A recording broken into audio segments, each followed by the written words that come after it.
नमस्कार विद्यार्थियों, वेदांत क्लासेज में आप सभी का हार्दिक स्वागत व अभिनंदन। विद्यार्थियों, आज हम चर्चा करेंगे सुप्रीम कोर्ट के बारे में। हालांकि इससे पहले भी हम सुप्रीम कोर्ट पढ़ रहे हैं, तो सुप्रीम कोर्ट की कोशिश करेंगे, ये लास्ट क्लास लेंगे। विद्यार्थियों, हमने लास्ट क्लास में पूरा जो सुप्रीम कोर्ट के जितने भी आज तक चीफ जस्टिस रहे हैं उनको बिल्कुल क्रमबद्ध तरीके से देख लिया था। आज तक 52 चीफ जस्टिस बन चुके हैं अब तक, आज तक। ठीक है, तो 52 में कौन है? BR, पूरा नाम क्या है उनका? हाँ? भूषण राम कृष्ण गवई नाम है उनका, ध्यान रखना, बिल्कुल सही है। और पहले कौन थे? हीरालाल जेकानिया था। और सुप्रीम कोर्ट में आज तक कोई भी महिला मुख्य न्यायाधीश नहीं बनी है। कोई भी महिला मुख्य न्यायाधीश नहीं बनी, लेकिन अन्य न्यायाधीश बन गई है। और अन्य न्यायाधीश कौन बनी है? फातिमा बीवी बनी, विद्यार्थियों। और अगर वैसे ये टॉपिक से हटके फैक्ट है, लेकिन इस फैक्ट को भी आप लिख सकते हैं। आपसे पूछा जाए किसी भी हाई कोर्ट की पहली महिला न्यायाधीश, मुख्य न्यायाधीश नहीं बोल रहा हूं मैं, महिला न्यायाधीश बोल रहा हूं, तो उसमें नाम आता है विद्यार्थियों अन्ना चेड्डी का। किसका नाम आता है? अन्ना चेड्डी का नाम आता है। ये जैसे कोई भी हाई कोर्ट होता है, अब हाई कोर्ट है तो उसमें चीफ जस्टिस भी होता है और अदर जज भी होते कि नहीं होते? तो अदर जज में बनने वाली जो पहली लेडी है उसका नाम क्या है? अन्ना चेड्डी। क्या नाम है? अन्ना चेड्डी, जान रखना, केरल हाई कोर्ट में बनी थी। इसके अलावा कोई न कोई यहाँ पे किसी भी हाई कोर्ट में पहली चीफ जस्टिस जो महिला थी उसका नाम है विद्यार्थियों लीला सेठ। क्या नाम है? लीला सेठ। और ये लीला सेठ बनी थी हिमाचल प्रदेश में। कहाँ पर बनी थी? हिमाचल प्रदेश का जो हाई कोर्ट है ना, वहां पर बनी थी। तो आप इस नोट डाल के इस फैक्ट को भी लिख लो साथ में, तो कल छोड़ दिया था हमने इसको। देखो, भारत के किसी भी भारत के किसी भी हाई कोर्ट में, देखो 25 हाई कोर्ट है वर्तमान में। भारत के किसी भी हाई कोर्ट में पहली महिला न्यायाधीश, पहली महिला न्यायाधीश, आप नहीं आए थे कल? पहली महिला न्यायाधीश कौन थी विद्यार्थियों? अन्ना चेडी। अब बच्चों के माइंड में आ ही जाता है कि ये अन्ना चेडी थी, ये कौन से राज्य में थी? तो केरल में। केरल का जो हाई कोर्ट है उसमें बनाई थी इसको। देखो, इसमें लिखा भी हुआ है फर्स्ट वुमेन जज ऑफ इंडिया। हालांकि इसमें हाई कोर्ट के लिए लिखना चाहिए था। समझ गए? अब देखो, किसी भी हाई कोर्ट में पहली मुख्य न्यायाधीश, अभी न्यायाधीश लिखा हमने, अब ये क्या है? मुख्य न्यायाधीश। और एक मिनट, ये जो बनी थी ना, ये वाली, ये बनी थी केरल हाई कोर्ट में। कहां पर बनाई थी इसको?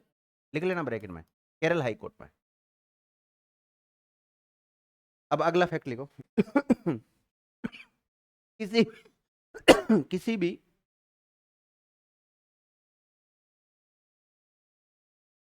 किसी भी हाई कोर्ट में पहली महिला मुख्य न्यायाधीश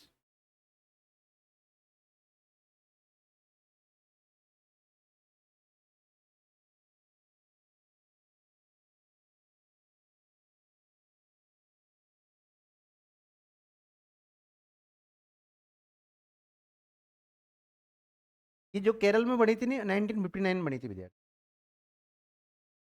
क्या लिखा आपने? किसी भी हाई कोर्ट में पहली महिला मुख्य न्यायाधीश, उसका नाम लिख लो लीला सेठ। क्या नाम है? लीला सेठ थी। और ये कहाँ के हाई कोर्ट में मुख्य न्यायाधीश बनी थी? हिमाचल प्रदेश के हाई कोर्ट में मुख्य न्यायाधीश बनी थी। लिख लो, हिमाचल प्रदेश के हाई कोर्ट में बनी थी मुख्य। और कब बनी थी? 1991 में, 1991। तो किसी भी हाई कोर्ट में पहली चीफ जस्टिस 1991 में बनी, लीला सेठ बनी थी, हिमाचल प्रदेश का जो हाई कोर्ट था उसमें। लेकिन किसी भी हाई कोर्ट में जो न्यायाधीश बनी वो कौन बनी थी? अन्ना चेडी बनी थी विद्यार्थियों, 1959 में बनी।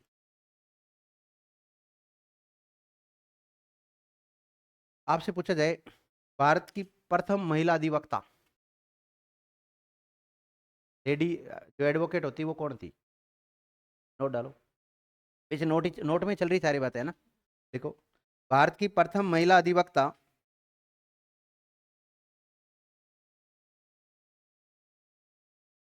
भारत की पहली महिला अधिवक्ता,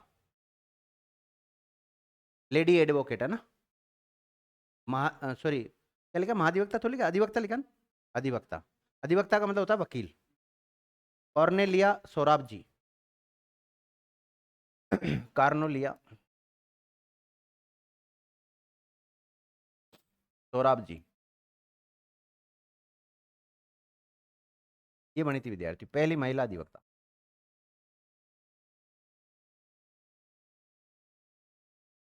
इसका संबंध विद्यार्थियों नासिक महाराष्ट्र से है। कहाँ से है? नासिक, नासिक कहाँ स्थित है? महाराष्ट्र में।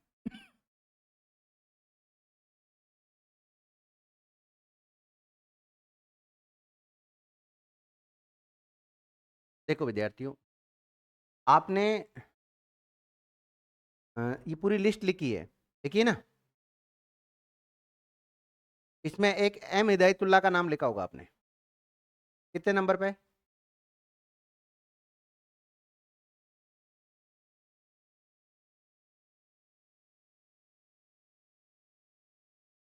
ये रहे, 11वें नंबर पे थे, कौन से नंबर पे थे?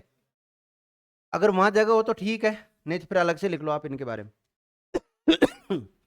देखो, भारत के 11वें मुख्य न्यायाधीश एम हिदायतुल्लाह, एम हिदायतुल्लाह का पूरा नाम मोहम्मद हिदायतुल्लाह, लिखाया था ना वहां पे कल। भारत के 11वें मुख्य न्यायाधीश एम हिदायतुल्लाह, एम का मतलब मोहम्मद है ना, मोहम्मद हिदायतुल्लाह भारत के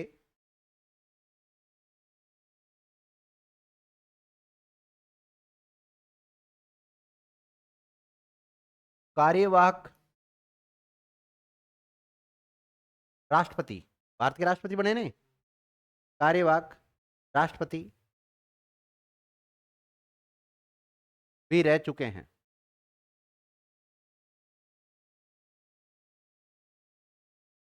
और धर्म से क्या लग रहे हैं? तो मुसलमान एक अल्पसंख्यक होते हैं, ध्यान रखना, क्या होते हैं? तो अल्पसंख्यक समुदाय और उसमें भी मुसलमानों में से बनने वाला पहला मुख्य न्यायाधीश कौन है? एम हिदायतुल्लाह, ध्यान रखना, देखिएगा, भारत का प्रथम मुस्लिम ब्रैकेट में अल्पसंख्यक मुख्य न्यायाधीश कौन था? एम हिदायतुल्लाह।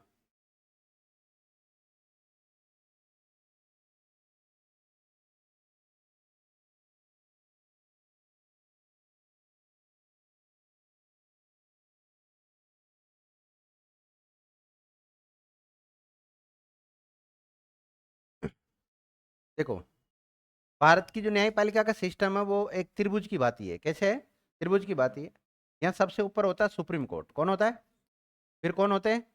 हाई कोर्ट्स होते हैं। हाई कोर्ट्स की संख्या 25 है और सुप्रीम कोर्ट की संख्या 1 है, जिसमें एक मुख्य न्यायाधीश होता है और 33 अन्य न्यायाधीश होते हैं।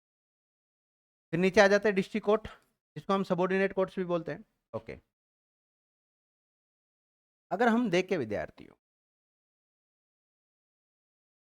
मैंने आपको ये बता रखा है, अगर हम लोअर कोर्ट में कोई मुकदमा हार जाते हैं या आगे अपील करनी होती है तो हम हाई कोर्ट करते हैं, हाई कोर्ट के बाद में कहा जाते हैं सुप्रीम कोर्ट जाते हैं। लेकिन हाई कोर्ट से सुप्रीम कोर्ट जाने के लिए हाई कोर्ट से आपको एक प्रमाण पत्र लेना पड़ता है। वो कौन से आर्टिकल के तहत लेना पड़ता है? 134(1) के तहत लेना पड़ता है प्रमाण पत्र। और जो रिटे जारी की, मतलब ये जो हम अपील करेंगे, वो अपील सुनने का अधिकार सुप्रीम कोर्ट को कौन सा आर्टिकल देता है? 132 देता है, 133 देता है, 134 देता है। देता कि नहीं देता? तीनों आर्टिकल इसको अपील सुनने का अधिकार देते हैं। इसके अलावा खुद के पास भी कुछ प्रारंभिक या मूल अधिकारिता होती है। प्रारंभिक या मूल अधिकारिता का उल्लेख कौन से आर्टिकल में? 141, 31, 131 में किस में है मूल अधिकारिता का उल्लेख? 130 में क्या है? स्थान बदलना, इसका जो हेडक्वार्टर होता है उसको चेंज भी किया जा सकता, मतलब इस स्थान के बारे में प्रावधान कर रखा है। चलो आगे बढ़ते हैं। तो विद्यार्थियों कई बार आपने सुना होगा, अब सामान्यतः हमारे माइंड में ऐसा होता है कि हम केस डिस्ट्रिक्ट कोर्ट में आ जाते हैं तो हाई कोर्ट जाते हैं, हाई कोर्ट से सुप्रीम कोर्ट, और सुप्रीम कोर्ट के बाद में एक कोर्ट का नाम और सुन रखा है हमने, अंतर्राष्ट्रीय न्यायालय। कौन सा सुन रखा है? अंतर्राष्ट्रीय न्यायालय या इंटरनेशनल कोर्ट का नाम सुन रखा है, जिसका हेडक्वार्टर है हेग में। कहां पर है? हेग। और हेग पड़ता है विद्यार्थियों नीदरलैंड में। कहां पर? नीदरलैंड में। लेकिन विद्यार्थियों, हाँ, ऐसा इंटरनेशनल कोर्ट है, लेकिन वो उसके लिए जब दो या दो से अधिक देशों के बीच में कोई विवाद हो जाता है तो उसकी सुनवाई करने के लिए होता है वो। ऐसा नहीं है कि भारत के भीतर आप कोई केस हार गए वहां जाके आप फिर अपील कर दो, यानी सुप्रीम कोर्ट के विरुद्ध जाके कहीं पर भी आप अपील नहीं कर सकते हो। लास्ट अंतिम अपीलीय जो अपील करने का जो अधिकार है वो किसके पास है? सुप्रीम कोर्ट के पास है। सुप्रीम कोर्ट के बाद कहीं भी आप नहीं जा सकते हो। तो इससे रिलेटेड मैं थोड़ा सा इंटरनेशनल कोर्ट के बारे में भी आपको लिखना चाह रहा हूँ। हालांकि सुप्रीम कोर्ट में लिखना कोई जरूर नहीं होता, लेकिन बच्चों के माइंड में आ ही जाता है कि भाई हाई कोर्ट के बाद में हम सुप्रीम कोर्ट जाएंगे, सुप्रीम कोर्ट के बाद में इंटरनेशनल कोर्ट जाएंगे। वो यूएनओ का पार्ट है। किसका पार्ट है? यूएनओ के विद्यार्थियों 6 अंग है। कितने हैं? 6 अंग है। इन 6 अंग में से एक अंग कौन सा है? ये हेग नीदरलैंड वाला इंटरनेशनल कोर्ट ही है। और यूएनओ का हेडक्वार्टर कहाँ है? न्यूयॉर्क, अमेरिका में। कहाँ पर है? न्यूयॉर्क, अमेरिका में है। और बाकी इसके जो 5 अंग है उनका हेडक्वार्टर भी न्यूयॉर्क, अमेरिका में है। तो यूएनओ के जो 6 मुख्य अंग है उसमें से 5 का हेडक्वार्टर तो न्यूयॉर्क में ही। खुद यूएनओ का हेडक्वार्टर कहाँ है? New York, America. बाकी इसके जो 6 अंग है, हमें से 5 अंगों का हेडक्वार्टर कहाँ है? न्यूयॉर्क में ही है। उसी बिल्डिंग में, एक ही बिल्डिंग में है। और एक केवल इसका जो एक अंग, मुख्य अंग है, जिसको हम इंटरनेशनल कोर्ट बोलते हैं, उसका हेडक्वार्टर हेग में है। और एक कहाँ पड़ता है? नीदरलैंड में पड़ता है। तो इसके बारे में थोड़ा सा पॉइंट लिख लो आप, थोड़ा सा पॉइंट डाल लो। अंतर्राष्ट्रीय न्यायालय, इंग्लिश में लिख सकते हो आप इंटरनेशनल कोर्ट। और जब यूएनओ पढ़ाऊंगा ना मैं आपको, तब पूरा कंसेप्ट क्लियर करा दूंगा। इसमें कितने न्यायाधीश होते हैं, कितने अन्य न्यायाधीश होते हैं, क्या काम होता है इनका, कैसे गठन हुआ। यहाँ पे थोड़ी सी बातें लिख लेते हैं हम। इंटरनेशनल कोर्ट, छोटा सा पॉइंट डाल लो आप, नोट डाल के। देखो मैं इसलिए लिखा रहा हूँ क्योंकि इसमें कई भारतीय आज तक न्यायाधीश बन चुके हैं। वहां पर इंटरनेशनल कोर्ट में भी जाके भारतीय लोग न्यायाधीश बन चुके हैं। तो वहां के जो न्यायाधीश है वो कैसे आते हैं, उनका चुनाव होता है अचानक। अलग अलग देश के आते हैं हमेशा। जैसे कभी भारत का आ गया, कभी अमेरिका का आ गया, कभी दूसरे का आ गया, कभी ऐसे अलग अलग देशों के आते हैं वहां पर। लिखिएगा, अंतर्राष्ट्रीय कोर्ट लिख लिया। इसके बारे में लिखो आप। यह है यूएनओ के 6 अंगों में शामिल है। यह यूएनओ के 6 अंगों में शामिल है। यूएनओ के कितने अंग है? है। यूएनओ के 6 अंगों में शामिल है। इसका मुख्यालय हेग, नीदरलैंड में है। कहां पर है? हेग, नीदरलैंड में है इसका मुख्यालय। हेग। और हेग कौन से देश में पड़ता है? नीदरलैंड में। हेग नीदरलैंड में है। हेग नीदरलैंड में है। देख लिया हेडक्वार्टर कहाँ है? अब देखो, आपने एक शब्दावली लिखी विद्यार्थियों, यूएनओ। इसका फुल फॉर्म क्या होता है? United nation organisation. हिंदी में है, ये कंडीशन आप खुद देख लो, संयुक्त राष्ट्र संघ, यूनाइटेड नेशन ऑर्गेनाइजेशन। और इसका खुद का हेडक्वार्टर न्यूयॉर्क, अमेरिका, यूएसए। कहां पर है? यूएसए में। और यूएसए का फुल फॉर्म है संयुक्त राज्य अमेरिका। लिख लो। कई बार हम यूएसए को अमेरिका भी बोलते हैं। देखो, लिख लेना यूएनओ को रेखांकित करके। इसका हेडक्वार्टर कहाँ है? न्यूयॉर्क में। न्यूयॉर्क कहाँ पड़ता है? यूएसए में। और यूएसए का फुल फॉर्म क्या होता है? United state of America. United state of America. बहुत बेसिक चीजें होती हैं। कई बार हम सोचते कर लेंगे, पढ़ लेंगे, क्या है।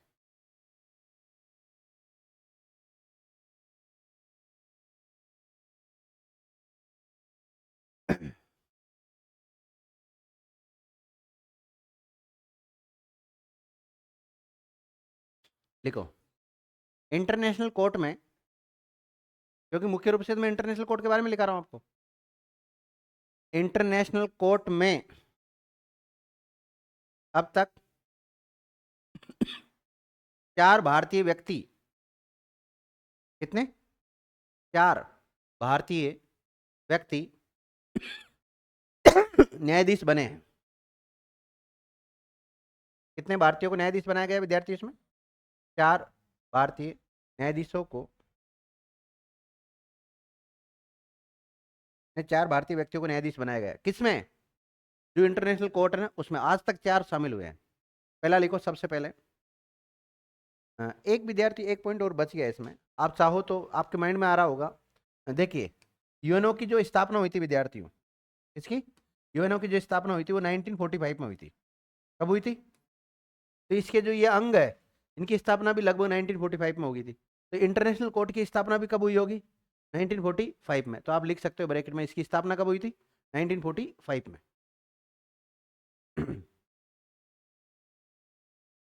अब हम देख लेते हैं 1945 से आज तक कितने न्यायाधीश, कितने भारतीय व्यक्ति इस इंटरनेशनल कोर्ट में न्यायाधीश के रूप में अपनी सेवाएं दे चुके हैं। तो 4 दे चुके हैं। कितने दे चुके हैं? 4 दे चुके हैं विद्यार्थियों। उन चारों का नाम लिख लो। सबसे पहले दी विद्यार्थियों बेनेगल नरसिंह राव, BN राव ने। पहला व्यक्ति कौन था जो इंटरनेशनल कोर्ट में शामिल हुआ?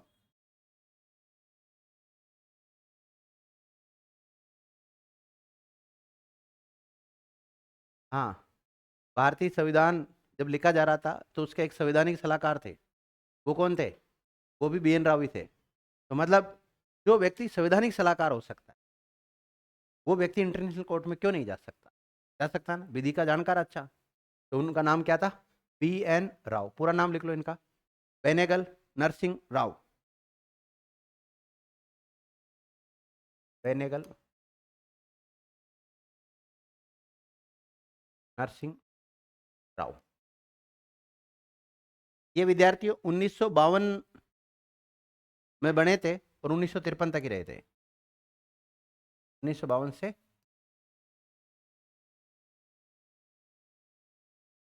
1952 से 53 तक।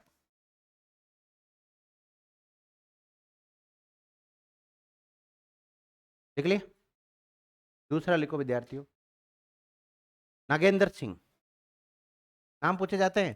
देखो आपके कैसे सवाल बनेगा मैं बता देता हूं आपको। आपके सवाल बनेगा निम्नलिखित में से कौन सा व्यक्ति इंटरनेशनल कोर्ट का न्यायाधीश रहा या नहीं रहा। हमें तो भारत के पता नहीं तो इंटरनेशनल कोर्ट का कैसे पता चलेगा? नागेंद्र नागेंद्र सिंह। इनका संबंध विद्यार्थियों डूंगरपुर से है। किससे है इनका संबंध? डूंगरपुर से। अब बताओ, प्रथम राजस्थानी, प्रथम राजस्थानी जो इंटरनेशनल कोर्ट में न्यायाधीश रह चुके हैं उनका नाम क्या आता है? नागेंद्र सिंह नाम आता है, इसलिए इंपॉर्टेंट। लेकिन प्रथम भारतीय पूछा जाए तो BN राव। इसका नाम आएगा? BN राव का आएगा। हमारे राजस्थान वालों के लिए बहुत इंपॉर्टेंट है। कार्यकाल लिख लो विद्यार्थी इनका।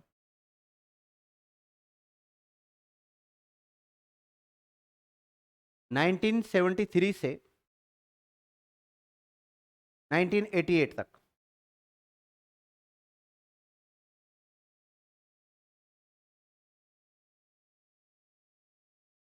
1988 तक। अब देखो आपको ज्यादा इसमें अभी नहीं पढ़ना इंटरनेशनल कोर्ट में। उसमें देखो एक तो अध्यक्ष होता है, एक उपाध्यक्ष होता है और बाकी अन्य न्यायाधीश होते हैं जिनको हम सदस्य भी कह सकते हैं। इंटरनेशनल कोर्ट के क्या कह सकते हैं बाकी को? सदस्य भी कह सकते हैं। जैसे तो ये अध्यक्ष भी रहा, उपाध्यक्ष भी रहा और सदस्य भी रहा। कौन? नागेंद्र सिंह। लिख लो।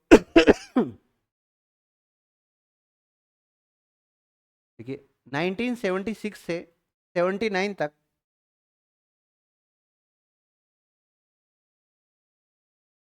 79 तक उपाध्यक्ष।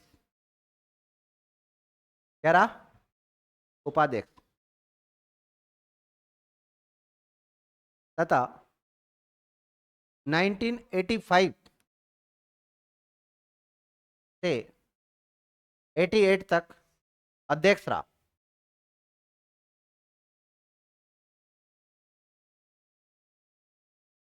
समझ गए?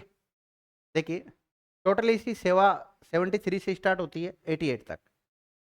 ये 3 कार्यकाल निकलेंगे इसके। शुरुआत में विद्यार्थियों ये सदस्य के रूप में रहता है, बाद में फिर उपाध्यक्ष बनाया जाता है, और लास्ट में अंतिम समय में तो क्या बना दिया जाता है? अध्यक्ष बना दिया जाता है। 3 बार एक प्रकार से सेवाएं दी इसने वहां। अगला लिखो विद्यार्थियों, रघुनंदन स्वरूप पाठक, यानी कि RS पाठक, रघुनंदन स्वरूप पाठक, ये विद्यार्थी वहां पे रहा 1989 से 1991 तक।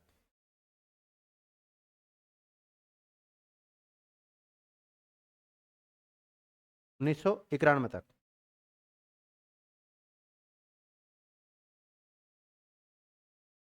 और चौथा रहा विद्यार्थियों दलवीर भंडारी। दलवीर, अगर देखो आप क्षेत्रीय लैंग्वेज का फर्क पड़ता है, कई जगह दलवीर मिलता है, कई जगह दलवीर मिलता है। दलवीर भंडारी, और ये दलवीर भंडारी है ना, इनका संबंध जोधपुर से है। किससे है? जोधपुर से दलवीर भंडारी का संबंध। और नगेंद्र सिंह का संबंध किससे है? डूंगरपुर से है। तो राजस्थान के 2 व्यक्ति इंटरनेशनल कोर्ट में पहुंच चुके हैं। 4 में से कितने? पूरे भारत को लीड किया 4 व्यक्तियों ने, 4 में से 2 राजस्थानी है। तो राजस्थान कोई पीछे थोड़ी है। ये 2012 में बना था विद्यार्थी।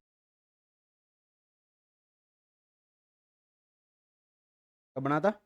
2012 में बना।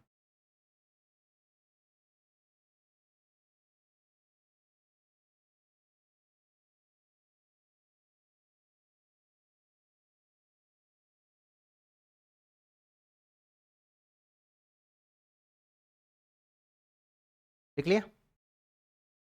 ये इतना ही फैक्ट लिखेंगे, बाकी तो पूरा जब इंटरनेशनल कोर्ट पढ़ेंगे तब डिटेल से लिखेंगे ना। अभी तो सुप्रीम कोर्ट के साथ इतना कंटेंट आप याद रख ले, बहुत है।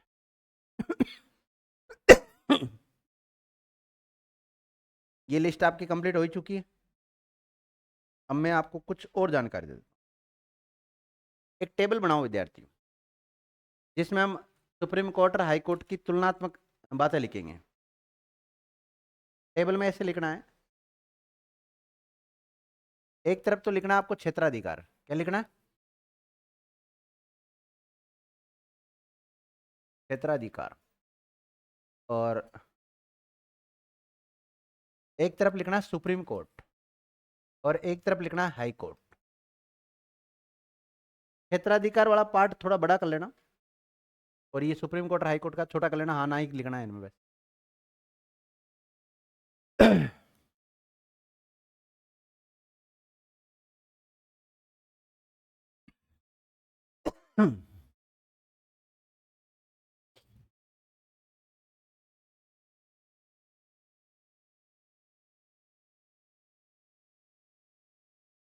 लिख लिया?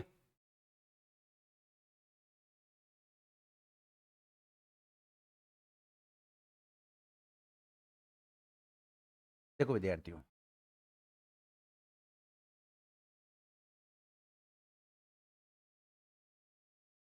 मूल अधिकारिता बोलो या प्रारंभिक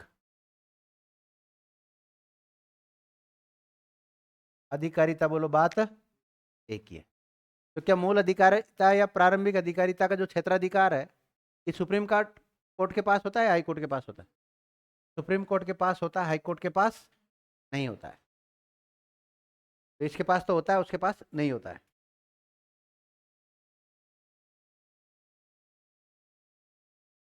लिख लिया?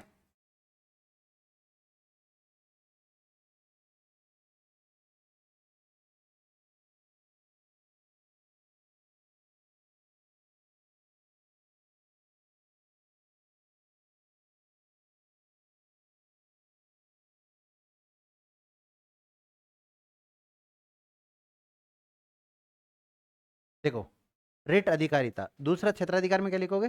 रिट अधिकारिता, मतलब रिट जारी करने का अधिकार। रिट अधिकारिता से क्या तात्पर्य है? रिट जारी करने का अधिकार।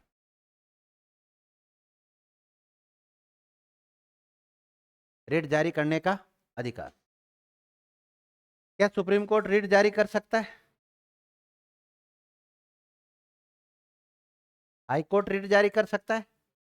कर सकता है।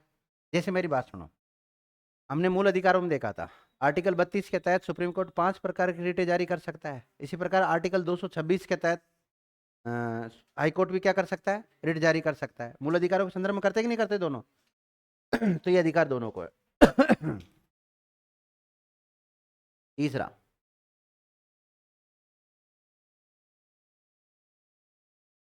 न्यायिक पुनरावलोकन।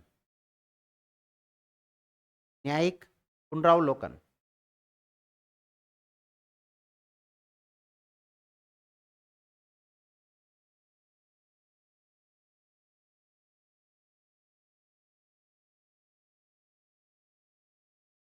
न्यायिक पुनरावलोकन। क्या सुप्रीम कोर्ट के पास अपने निर्णय को बदलने की अधिकार होता है? बदल सकता है खुद के निर्णय को ही? बिल्कुल बदल सकता है। खुद के जिसने जो फैसला सुनाया उसकी समीक्षा कर सकता है खुद, तो बिल्कुल बदल सकता है। ये तो यस। क्या हाई कोर्ट भी अपने खुद के न्याय को बदल मतलब खुद के द्वारा जो फैसला सुनाया उसको बदल सकता है? क्यों नहीं बदल सकता? हाई कोर्ट भी तो खुद बदल सकता है। खुद ने कोई फैसला सुनाया तो आज जैसे फैसला सुना दिया हाई कोर्ट ने, तो आने वाले समय में उसको चेंज तो कर सकता है ना वो। हाई कोर्ट भी कर सकते हैं, दोनों कर सकते हैं। हाई कोर्ट मैंने पढ़ाया नहीं अभी तक आपको, केवल सुप्रीम कोर्ट पढ़ाया है।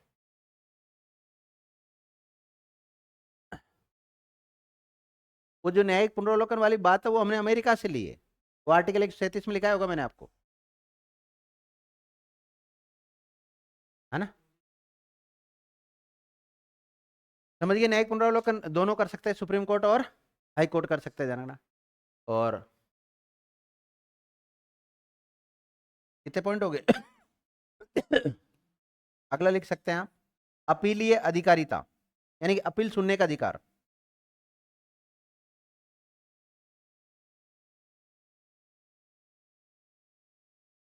अपीलीय अधिकारिता। अपीलीय अधिकारिता। क्या विद्यार्थियों सुप्रीम कोर्ट में अपील की जा सकती है? यस या नो? की जा सकती है ना? आपने 32, 33, 34 पढ़ाई है, तो अपील की जा सकती है। इसको अधिकार है। क्या हाई कोर्ट में भी अपील होती है? होती है ना भाई। डिस्ट्रिक्ट कोर्ट के विरुद्ध कहाँ जाओगे आप? हाई कोर्ट ही जाओगे ना। तो यहाँ पर भी अपील अधिकारिता इसको प्राप्त है, दोनों को है। दोनों में यस यस कर लेना। लिख लिया?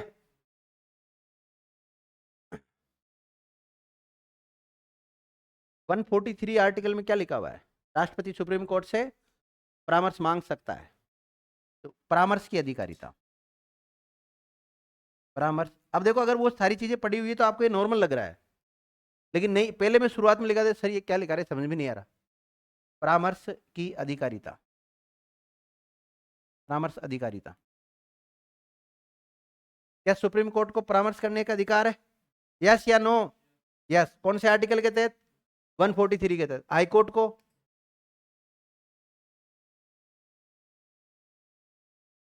लिख लिया? अभी सेकंड ग्रेड में क्वेश्चन पूछा गया था, इसी चार्ट में से बताता हूं अभी। मेरे चार्टों को हल्के मत लिया करो आप।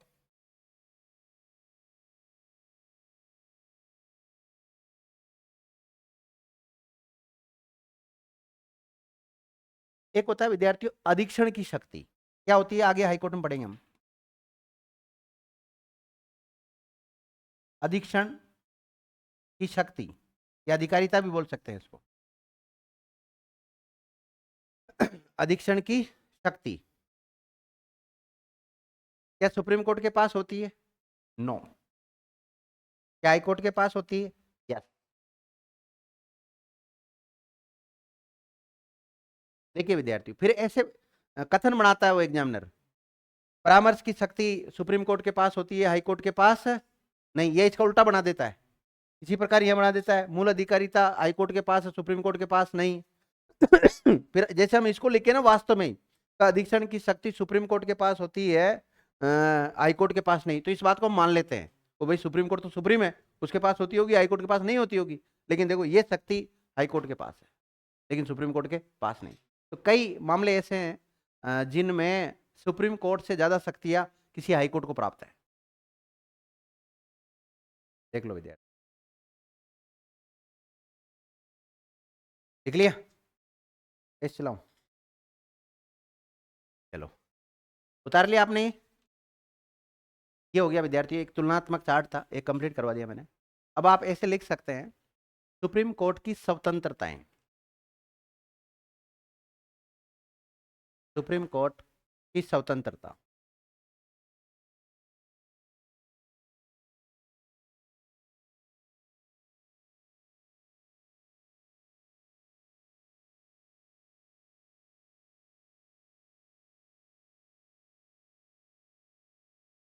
ये उन बच्चों के काम आता ज्यादातर,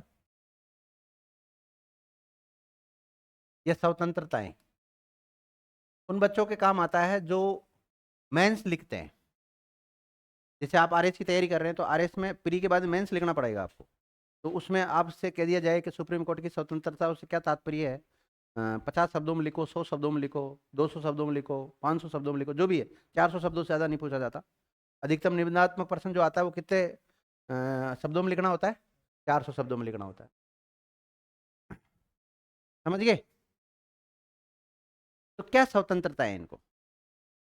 सबसे पहले तो इनको नियुक्ति की स्वतंत्रता दे रखी है, क्योंकि आपने देखा होगा कि जितने भी सुप्रीम कोर्ट के मुख्य न्यायाधीश या अन्य न्यायाधीश है, इनको नियुक्त भारत का राष्ट्रपति करता है, और वो भी एक कॉलेजियम सिस्टम से करता है। हालांकि कॉलेजियम की बात संविधान में नहीं लिखी हुई है, नहीं लिखी ना कॉलेजियम की बात। वो तो थर्ड जजेज जो केस आया था 1998 में आया था 1988 में, उसमें ये प्रावधान कर रखा था। तो पहला पॉइंट लिखेंगे, इसको कौन सी स्वतंत्रता है? नियुक्ति की स्वतंत्रता है।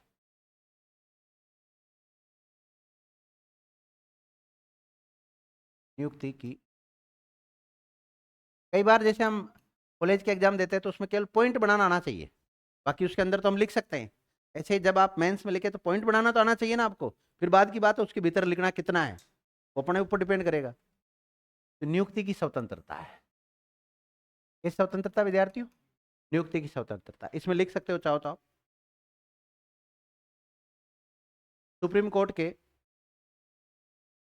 न्यायाधीशों की नियुक्ति राजनीतिक आधार पर नहीं की जाती है। मतलब इन जो भी पॉलिटिकल प्रेशर होता है वो नहीं होता इनकी नियुक्ति के संबंध, है ना? सामान्यतः जैसा लिखा हुआ उसका अकॉर्डिंग राजनीतिक आधार पर नहीं की जाती है। अब देखो, आपसे पूछा जाए कि सुप्रीम कोर्ट के जो न्यायाधीश है, इनकी नियुक्ति से संबंधित एक अनुच्छेद, मतलब कौन सा अनुच्छेद में इनका उल्लेख मिलता है? 124 से 125 से 126 127, बताओ। 124 से मिलता है, लेकिन वो डीप जाके पूछ ले, 124(1), 124(2), 124(3), 124(4), बताओ। 2 में मिलता है ना, तो सही रहा ना, डीप पढ़ लिया तो उसको। तो वो सारी बातें यहाँ जाती, फिर वापस चाहे तो इसमें कितनी भी बातें लिख सकते हैं इस पॉइंट को बना के हम।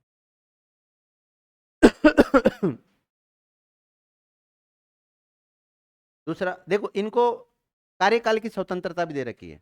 तो कार्यकाल की सुरक्षा इनकी एक स्वतंत्रता में आती हो, में आती कार्यकाल की सुरक्षा, ये भी इनकी एक स्वतंत्रता है। देखो, कार्यकाल की सुरक्षा इनकी कैसी स्वतंत्रता हुई मैं बताता हूँ। पहली बात तो, इनको 65 साल से पहले रिटायरमेंट नहीं किया जा सकता, और ये सही चल रहे हैं, कार्य करने में समर्थ है, या इनके ऊपर किसी प्रकार का मिसकंडेंट मिसबिहेवियर का कोई आरोप नहीं लगता है, तो ऐसी स्थिति में इनको हटाया भी नहीं जा सकता। और इनको हटाने का प्रक्रिया भी एक प्रकार से, जिस प्रकार हटाया जाता है, जिस प्रकार से राष्ट्रपति को हटाया जाता है, अर्थात महाभियोग जैसी प्रक्रिया से, इनके लिए शब्द आता है रिमूवल। तो महाभियोग प्रक्रिया एक जटिल प्रक्रिया है, तो सामान्यतः इनको नहीं हटाया जा सकता। वो अर्धन्यायिक प्रक्रिया है, जटिल प्रक्रिया है, संसद के द्वारा हटाया जाएगा। संसद में भी दोनों सदनों से अलग अलग 2/3 बहुमत से उसको पारित करवाना होगा। इसके अलावा जब इनको हटाने की बात आती है, तो लोकसभा में अगर इनको हटाना चाहते हैं तो 100 सदस्यों के कम से कम साइन होने चाहिए। राज्यसभा में अगर ये प्रस्ताव लाना चाहते हो तो उसमें 50 सदस्यों के साइन होना चाहिए। और फिर भी लोकसभा के स्पीकर और उधर राज्यसभा के सभापति के ऊपर डिपेंड करता है, तो उन 50 सदस्य या 100 सदस्यों के द्वारा जो इनको हटाने का प्रस्ताव लाया गया है, उसको स्वीकार करे या ना करे। और दोनों से पारित होने के बाद में राष्ट्रपति के पास जाता है। अब वो राष्ट्रपति भी कई बार इसको रोक लेता है मामले को। हाँ, जांच भी होती है इनको। जब भी किसी सदन में स्वीकार कर लिया जाता है इस प्रस्ताव को, तो पहले एक जांच कमेटी बनाते हैं, 3 सदस्यीय जांच कमेटी होती है, जिनको कार्यकाल की क्या दे रखी है, सुरक्षा दे रखी है। तो लिखिएगा, इन्हें महाभियोग जैसी प्रक्रिया से हटाया जाता, महाभियोग से नहीं, महाभियोग जैसी प्रक्रिया से हटाया जाता है। महाभियोग प्रक्रिया से हटाया जाता है। और ये सारी बातें लिखा दी, महाभियोग किसके लिए आया और किसके लिए नहीं आया, अभी यहाँ ज्यादा लोड ना ले। महाभियोग जैसी प्रक्रिया से हटाया जाता है, जो कि इनके कार्य को या इनके कार्यकाल को सुरक्षित करता है।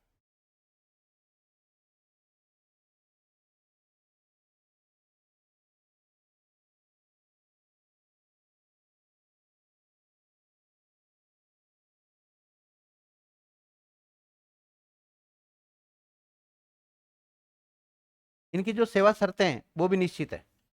क्या है, पहले फिक्स बता रखा है भाई इनका काम, मतलब इनकी सेवा शर्तें क्या है। सेवा शर्तों का उल्लेख मिलता है 124 क्लोज 7 में।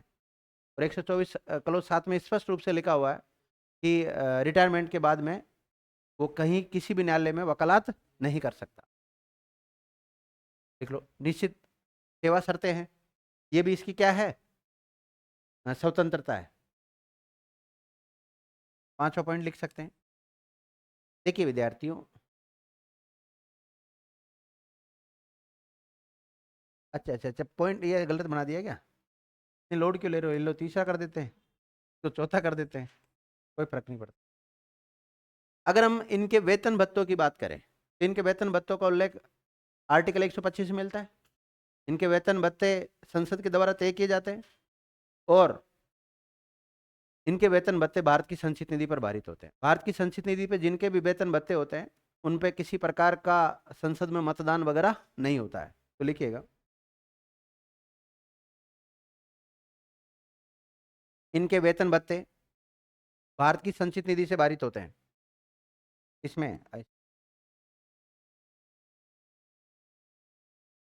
वेतन भत्ते और वे जो भी खर्च होता है ना उसमें सुप्रीम कोर्ट में, वे भारत की संचित निधि पर भारित होता है। भारत की संचित निधि पर भारित होता है।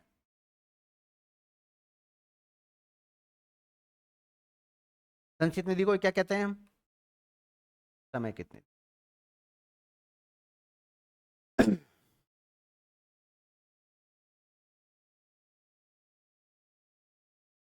इसके अलावा विद्यार्थियों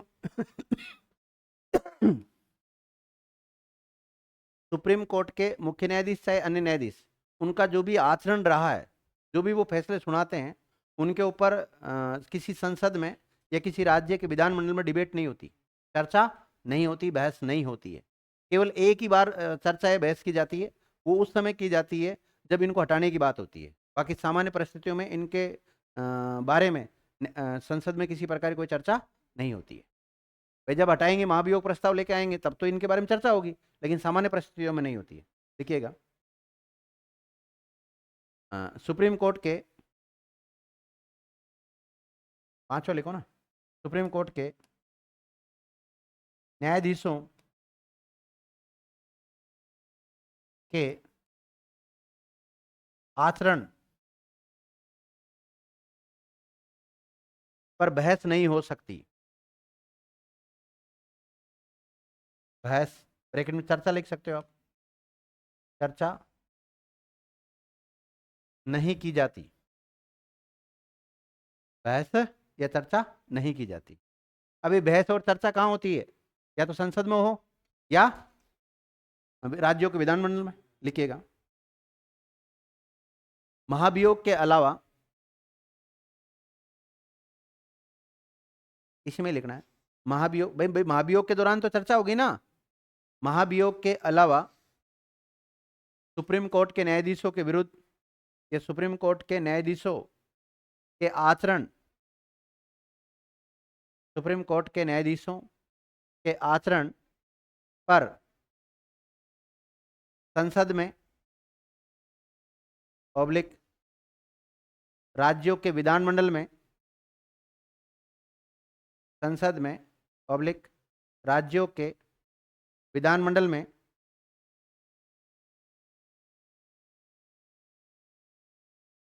चर्चा करने पर प्रतिबंध लगाया गया है। चर्चा करने पर प्रतिबंध लगाया गया है। चर्चा करने पर क्या लगाया गया है विद्यार्थियों? प्रतिबंध लगाया गया है।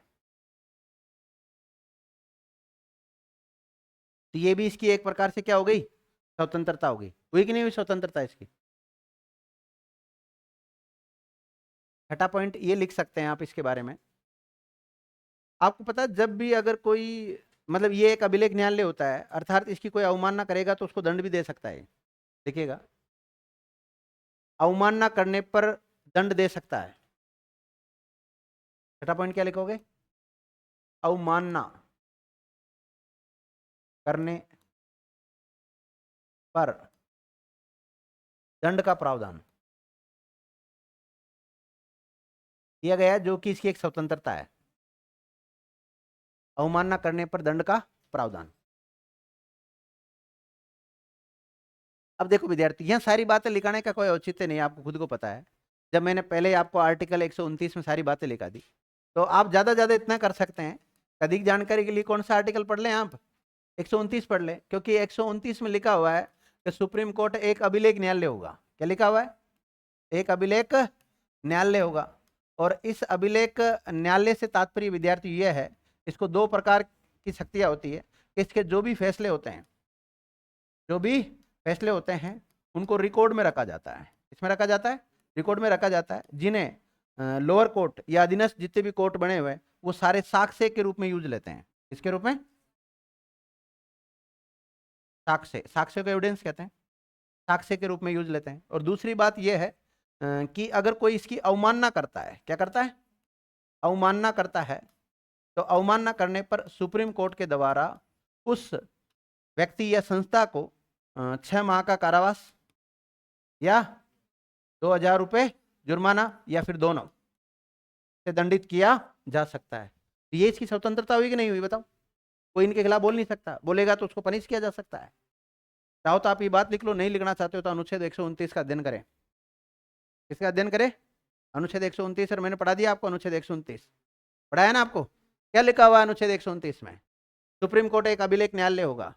सुप्रीम कोर्ट जिस प्रकार अभिलेख न्यायालय होता है, उसी प्रकार हाई कोर्ट भी एक अभिलेख न्यायालय होता है। कौन से आर्टिकल के तहत होता है हाईकोर्ट? हाईकोर्ट होता है विद्यार्थियों 215 के तहत। किसके तहत होता है? 215 के तहत। देखिए, जब आप एक टॉपिक पढ़ते रहते हैं, पहली बार उस टॉपिक को पढ़ रहे हैं, तो ज्यादा तुलना करने की आपको आवश्यकता नहीं है, वरना उस टॉपिक को नहीं पढ़ पाओगे आप। लेकिन जब आपने पूरी पॉलिटिकल साइंस पढ़ ली, तो आपको तुलनात्मक अनुच्छेद याद होने चाहिए। इसका प्रावधान इसमें, तो अर्थात फिर राज्यों में इस प्रकार हाईकोर्ट होता है तो उसकी अवमानना को लेकर किस मिलता है, इससे सारी बातें पता होना चाहिए। जितना आप तुलना करके पढ़ोगे, जितना आप तुलना करके पढ़ोगे, तुलना का मतलब ये नहीं है ज्यादा पढ़ती है ये कम पढ़ती है, ऐसी तुलना नहीं करनी, अपने कंटेंट से तुलना करनी। कंटेंट का मतलब आपने जो लिखा है। जैसे मैंने सामान्यतः आपको एक बात बोल दी, तो जो स्थिति सेंटर में राष्ट्रपति की होती है, वही स्थिति राज्यों में गवर्नर की होती है। किसकी होती? जो स्थिति सेंटर में प्रधानमंत्री की होती है, वही स्थिति राज्य में सीएम की होती है। जो स्थिति सेंटर में संसद की है, वो स्थिति राज्यों में विधानमंडल की है। जो लोकसभा की है, वो यहाँ पे विधानसभा की है। जो वहां राज्यसभा की होती है, यहाँ विधान परिषद की होती है। उनमें पहले तो समानताएं देखो और फिर असमानताएं देखो। दोनों दृष्टि से आपको याद होना चाहिए। जब किसी टॉपिक को इतने गहराई से इतना तुलना करके आप पढ़ लेते हैं, तो टॉपिक से अगर कभी कोई सवाल आता है तो आपका सवाल गलत नहीं हो सकता, इस बात की मैं गारंटी लेता हूँ। और जहां भी आपको थोड़ा सा डाउट लगे कि नहीं सर ने यार उस समय सुप्रीम कोर्ट पढ़ाते हुए हाई कोर्ट के बारे में लिखा है, तो जब दोनों को एक बार तुलना कर ले, फिर एक बार मेरे से और वेरीफाई कर लो उस चीज को, सर इन दोनों में से कौन सा राइट जाएगा। देखो, मानवीय भूल कई बार हो जाती। जैसे आपने देखा होगा, राजस्थान पॉलिटी की बुक अलग है, इंडिया पॉलिटी की अलग है। कई बार थोड़ा सा माइंड डाइवर्ट हो जाता है, तो सन थोड़ा सा डेट आगे पीछे हो जाती है कई बार। ठीक है, यह हो सकता है जैसे हमने राजस्थान के स्रोतों से उनको तैयार किया, तो राजस्थान के स्रोतों में गलती हो सकती है। भाई जैसे माना कि हाई कोर्ट का विकीपीडिया देखा और सुप्रीम कोर्ट का विकीपीडिया देखा हमने, दोनों में कोई छोटी मोटी त्रुटि हो सकती है, लेकिन उस त्रुटि को हम हल तो कर सकते हैं ना। एक बच्चे को खुद को हल करना, अपनी समस्या आ जाना चाहिए कि भाई ये हो सकती है। और फिर भी अगर ज्यादा डाउट रहता है तो आप मेरे पास उस डाउट को लेके आओ, हाथों हाथ क्लियर कर देंगे। हाथों हाथ नहीं होगा तो कल कर देंगे क्लियर, क्या दिक्कत है, देख के कर देंगे। भाई सारी चीजें याद थोड़ी रहती, बताओ आप। कंप्यूटर तो है नहीं जो सारी चीजें याद ही रहेगी, हाथों हाथ ही बता दो सर। क्या लिखा आपने लास्ट में?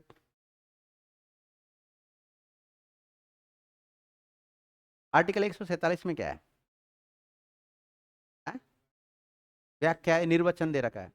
146 में क्या है? 146 में क्या है? अपने अधिकारियों की कर्मचारियों की नियुक्ति की जा सकती। 45 में क्या है? भूल गए? सेवा सर, मतलब नियम बना सकता है खुद के। तभी तो कहता हूं याद कर लो सारे आर्टिकल, हो जाएंगे याद हो जाएंगे। तो हमने छह इसकी स्वतंत्रता है, देख लिया देख लिया ना। सातवीं लिखो विद्यार्थियों, इसको अपना खुद का स्टाफ नियुक्त करने का अधिकार भी है कि नहीं? जो इसकी एक स्वतंत्रता है। कितने 6 पॉइंट हो गए? सातों पॉइंट लिखो।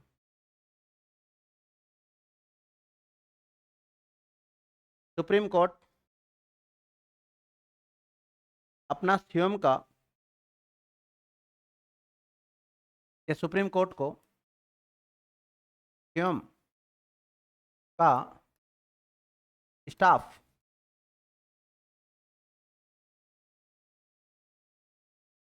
नियुक्त करने का, या नियुक्त करने की स्वतंत्रता है।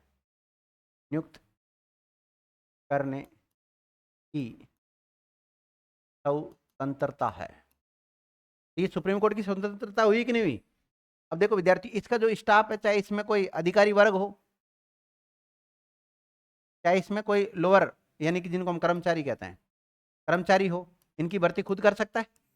और इनके चाहे अधिकारी हो, कर्मचारी हो, खुद न्यायाधीश हो, इनके सबके वेतन भत्तों का वेतन भत्ते किसके ऊपर भारित होते हैं? भारत की संचित निधि पर भारित होते हैं। लिखिएगा, लिख लिया, अपने स्टाफ की नियुक्ति कर सकता है। आर्टिकल 146 देख लो अधिक जानकारी की।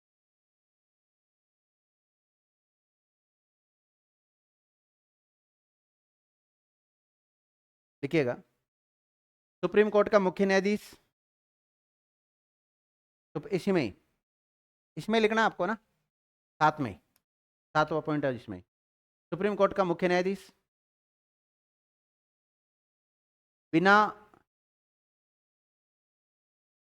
कार्यकारी हस्तक्षेप के, कार्यकारी का मतलब जो अपना सामान्यतः जो प्रशासनिक अधिकारी होते हैं, या जो सामान्य दूसरे बोर्ड होते हैं, दूसरे बोर्ड से मतलब राष्ट्रपति मान सकते हैं आप।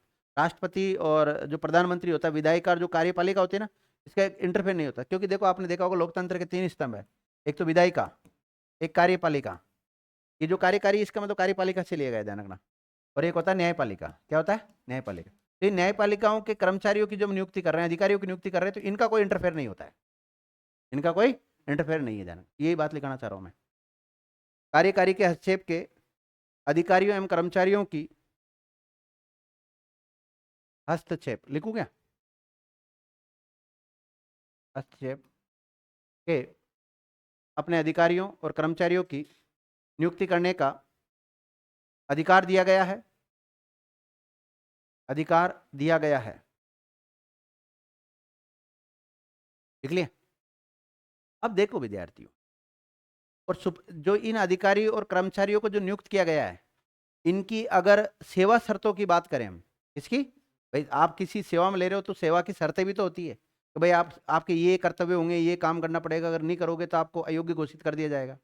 तो सुप्रीम कोर्ट के जो अधिकारी और कर्मचारियों की नियुक्ति की जाती है, इनकी अगर सेवा शर्तों की बात करें, तो इनकी खुद की सेवा शर्तें बना सकता है कौन? सुप्रीम कोर्ट का मुख्य न्यायाधीश है। सुप्रीम कोर्ट इनकी सेवा शर्तें निर्धारित करता खुद, उसमें कार्यपालिका का कोई रोल नहीं होता। जैसे माना कि विद्यार्थी आज मैं पुलिस में हूँ, तो मेरा पुलिस डिपार्टमेंट अर्थात जो स्टेट का जो गृह मंत्रालय होता है या गृह सचिव वगैरह होते हैं, वो हमारे नियम तैयार करते हैं, ध्यान रखना। कार्मिक विभाग होता है हमारे एक, ये सारे हमारे नियम बनाने का काम करते हैं। लेकिन इनके नियम ये कार्यपालिका नहीं बनाती, इनमें जो कर्मचारी होते हैं ना न्यायपालिका में, इनके सारे नियम कौन तैयार करता है? ये खुद ही तैयार करते हैं, खुद के नियम खुद। जैसे अभी हाईकोर्ट की भर्ती आ रखी है, तो हाईकोर्ट की भर्ती हाईकोर्ट ने खुद ने निकाली है, उसमें स्टेट का कोई लेना देना नहीं है, या राज्य सरकार का कोई लेना देना नहीं है, उसमें सारा रोल किसका है? न्यायपालिका का खुद का। जो भी हाईकोर्ट भी अपने कर्मचारियों की भर्ती खुद कर सकता है, सुप्रीम कोर्ट भी अपने कर्मचारियों की भर्ती खुद कर सकता है। तो आपने लिख लिया होगा, नियुक्ति करने का अधिकार है ना, तथा उनकी सेवा शर्तें, उनकी सेवा शर्तें भी तय कर सकता है, उनकी सेवा शर्तें निश्चित कर सकता है, तय कर सकता है। मेरा आपसे एक सवाल है विद्यार्थियों, सुप्रीम कोर्ट का जो मुख्य न्यायाधीश और अन्य न्यायाधीश है, उनके लिए जो सेवा शर्तें हैं, उनके लिए जो सेवा शर्तें हैं, देखो सुप्रीम कोर्ट में काम करने वाले कौन कौन है, एक तो मुख्य न्यायाधीश होता है और बाकी 33 अन्य न्यायाधीश है, लेकिन उनके अलावा और भी तो अधिकारी कर्मचारी होते हैं वहां पर। तो खुद मुख्य न्यायाधीश और अन्य न्यायाधीश, इनकी सेवा शर्तों का उल्लेख तो मिलता है विद्यार्थियों किसमें, आर्टिकल 124 क्लोज 7 में मिलता है। लेकिन ये जो अधिकारी और कर्मचारियों की जो नियुक्ति हुई है, इनका उल्लेख 146 में है। तो 146 में इनकी सेवा शर्तों का उल्लेख है, समझ गए। या इसके अलावा 145 में भी दे रखा है, नियम बना सकता है ना सुप्रीम कोर्ट खुद के, तो दोनों आ जाते हैं, 45 और 46 उसमें आ जाता है। लिखिएगा, ये लिख लिया कि इनकी सेवा शर्तें निश्चित कर सकता है।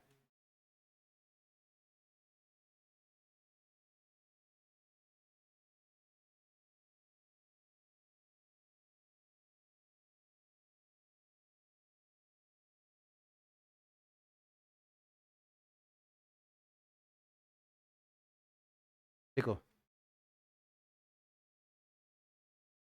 इन्हें कार्यपालिका से, अगला पॉइंट लिखो, 8वां पॉइंट, इन्हें कार्यपालिका से पृथक रखा गया है।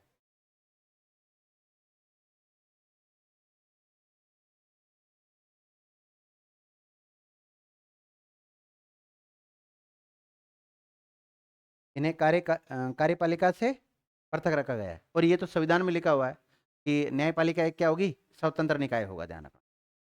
तो कार्यपालिका से इनका कोई लेना देना नहीं होता।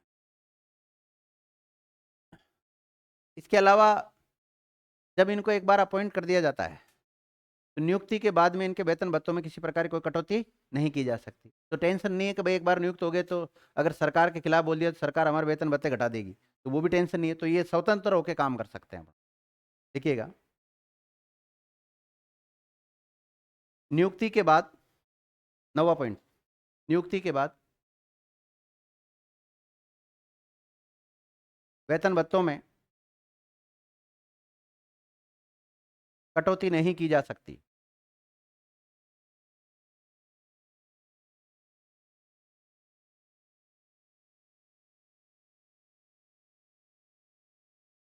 देख लिया। तो विद्यार्थियों, सभी जितने भी देश होते हैं उनके खुद के सुप्रीम कोर्ट होते हैं वहां पर। जैसे पाकिस्तान का भी है, बांग्लादेश का भी है, नेपाल का भी है, भूटान का भी है, चाइना के भी, सबके कोर्ट होते हैं जहाँ पे ऐसे न्यायपालिका का सिस्टम होता है, तो खुद के सुप्रीम कोर्ट होते हैं। तो अगर हम ऑल ओवर सुप्रीम कोर्ट की बात करें, दुनिया के ऑल ओवर सुप्रीम कोर्ट, उसकी बात करें तो विद्यार्थियों, भारत का सुप्रीम कोर्ट को अन्य सुप्रीम कोर्ट की बजाय अधिक पावर है। अन्य देशों का जो सुप्रीम कोर्ट होता है और भारत का जो सुप्रीम कोर्ट होता है, उसको अल्लादी कृष्णा स्वामी अय्यर का नाम सुना होगा आपने, प्रारूप समिति के सदस्य रहे हैं। उन्होंने कहा था भारत के सुप्रीम कोर्ट के बारे में कि यदि भारत के सुप्रीम कोर्ट की अन्य देशों के सुप्रीम कोर्ट से तुलना की जाए तो भारत के जो सुप्रीम कोर्ट है उसको ज़्यादा शक्तियाँ प्राप्त है। एक काम करो, आप हेडिंग डाल लो ना, सुप्रीम कोर्ट की शक्तियाँ पब्लिक क्षेत्राधिकार।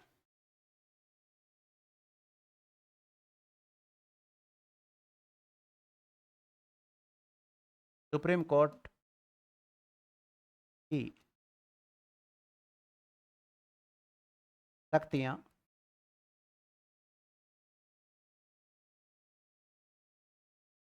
पब्लिक क्षेत्राधिकार।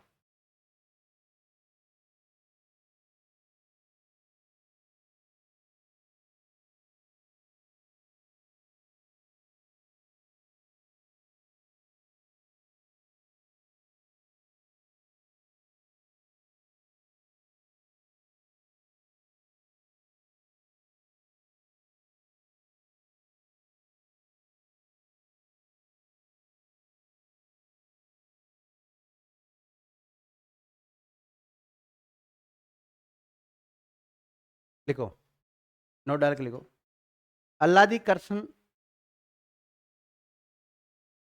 स्वामी अय्यर ने कहा कि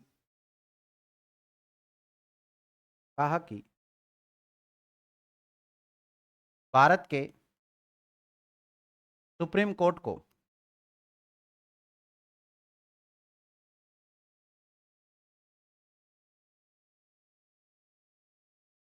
भारत के सुप्रीम कोर्ट को विश्व के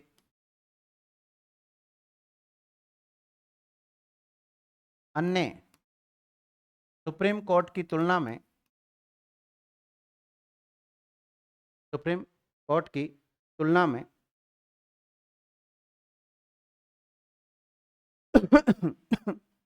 अधिक शक्तियां प्राप्त हैं, अधिक शक्तियां प्राप्त है।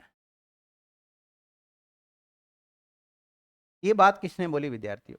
भारत के सुप्रीम कोर्ट को विश्व के अन्य सुप्रीम कोर्ट की तुलना में अधिक शक्तियां प्राप्त है। ये स्टेटमेंट किसका है? अल्लादी कृष्णा स्वामी अय्यर। आपको पता है अल्लादी कृष्णा स्वामी अय्यर जब प्रारूप समिति बनी थी, क्या बनी थी विद्यार्थियों? प्रारूप समिति, ड्राफ्ट कमेटी बनाई गई थी। ये ड्राफ्ट कमेटी में एक तो मुख्य न्यायाधीश हुआ करता, सॉरी, एक तो अध्यक्ष था और 6 सदस्य थे। टोटल इसमें 7 सदस्य थे। कितने थे? 7 सदस्य थे। और डॉक्टर बी आर अम्बेडकर, कौन? बी आर अम्बेडकर इसके सदस्य अध्यक्ष थे। और ये जो 6 थे इनमें से एक व्यक्ति कौन था विद्यार्थियों? अल्लादी कृष्णा स्वामी अय्यर था, ध्यान रखना। तो ये प्रारूप समिति के सदस्य भी रह चुके हैं। लिख लो इसको रेखांकित करके, अल्लादी कृष्णा स्वामी अय्यर। अल्लादी कृष्णा स्वामी अय्यर लिखा है ना आपने, और इसको रेखांकित करके लिख लो। ये संविधान के प्रारूप समिति के सदस्य भी रह चुके हैं। तो ये स्टेटमेंट संविधान की प्रारूप समिति, ड्राफ्ट कमेटी, प्रारूप समिति को इंग्लिश में क्या बोलते हैं? Draft committee.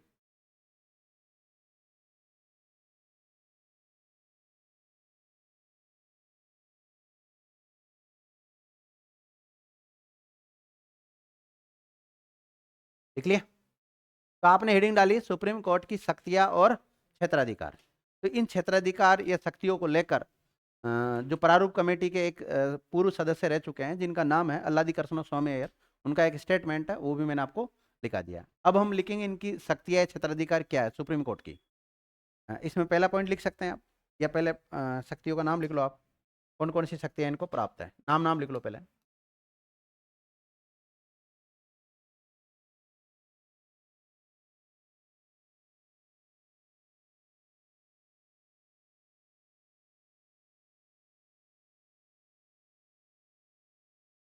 मूल अधिकारिता,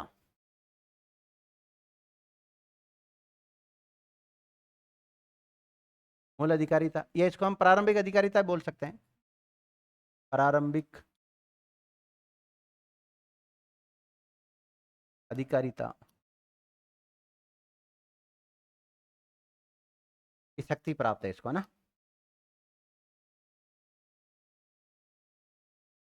लिख लिया? दूसरा लिख लो,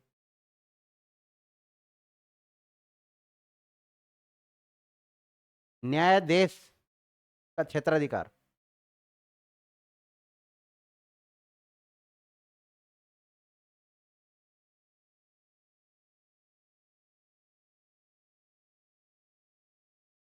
क्षेत्राधिकार। तीसरा लिख सकते हो आप, अपीलीय क्षेत्राधिकार। अपीलीय क्षेत्राधिकार।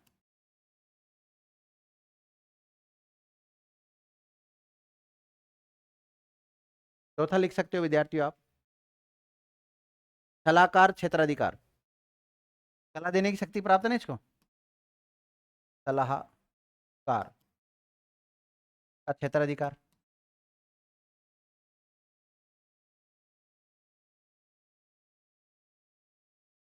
पांचवा लिखो,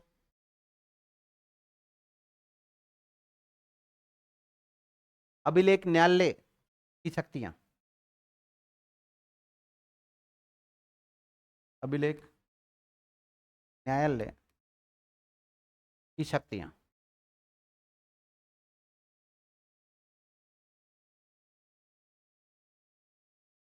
देख लिया। इसके अलावा विद्यार्थियों न्यायिक समीक्षा कर सकता है, न्यायिक समीक्षा का अधिकार या किस शक्ति न्यायिक समीक्षा की शक्ति लिख सकते हैं, और साथ में अन्य शक्तियां लिख सकते हैं, अन्य शक्तियां।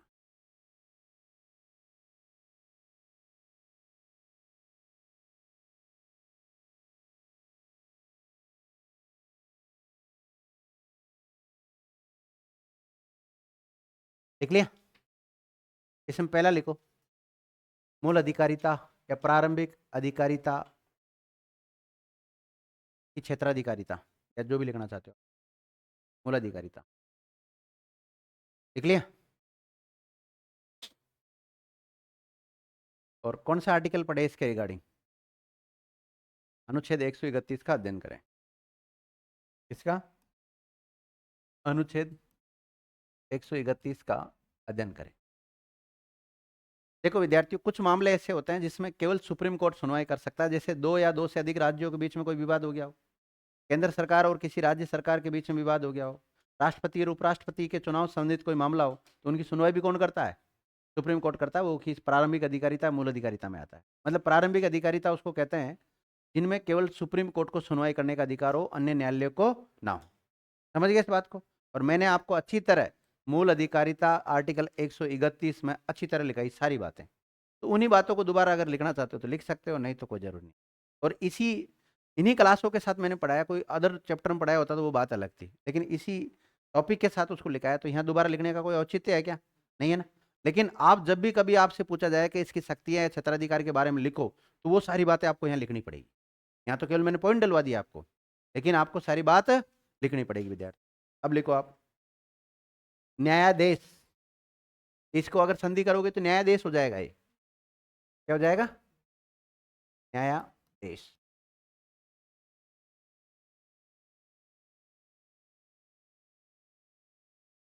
न्यायाधीश लिख लिया। ब्रैकेट में लिखो समीपवर्ती।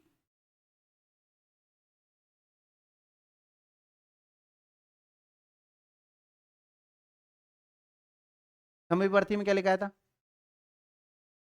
हाँ, यानी कि ऐसे मामले जिसमें हाई कोर्ट और सुप्रीम कोर्ट दोनों समान रूप से सुनवाई कर सकते हैं, उसे उसको किस क्या कहते हैं? समीपवर्ती क्षेत्राधिकार कहते हैं, ध्यान रखना। तो ये सारी बातें उसमें आ जाएगी। इसमें इसमें लिखा देता हूं मैं आपको कुछ। देखो, इसे समीपवर्ती अधिकारिता भी कहते हैं। क्या कहते हैं? समीपवर्ती अधिकारिता भी कहते हैं।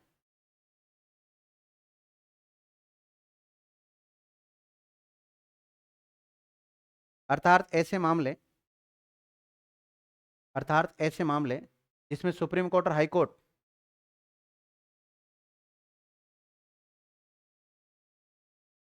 दोनों सुनवाई कर सकते हो, ये क्या कहते हैं?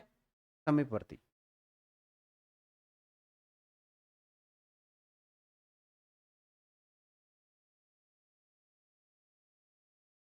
हाई कोर्ट और सुप्रीम कोर्ट दोनों में सुनवाई की जा सकती है ना। जैसे मूल अधिकारों के मामलों में, जैसे मूल अधिकारों के मामलों। देखो विद्यार्थियों, मूल अधिकारों का अगर हनन होता है तो हम हाई कोर्ट भी जा सकते हैं, सुप्रीम कोर्ट भी जा सकते हैं। हाई कोर्ट के द्वारा भी, सुप्रीम कोर्ट के द्वारा भी 5 प्रकार की रिटें जारी की जा सकती है। सुप्रीम कोर्ट के द्वारा जो 5 प्रकार की रिटें जारी की जाती है, उनका उल्लेख अनुच्छेद 32 में मिलता है। और सुप्रीम हाई कोर्ट के द्वारा जो 5 प्रकार की रिटें जारी की जाती है, उनका उल्लेख 226 में मिलता है। लिखिए गए यहाँ पर। मूल अधिकारों का हनन होने पर मूल अधिकारों का हनन होने पर सुप्रीम कोर्ट अनुच्छेद 32 के तहत तथा हाई कोर्ट अनुच्छेद 226 के तहत, अनुच्छेद 226 के तहत 5 प्रकार की रिटें, कितने प्रकार की? 5 प्रकार की रिटें जारी कर सकते हैं।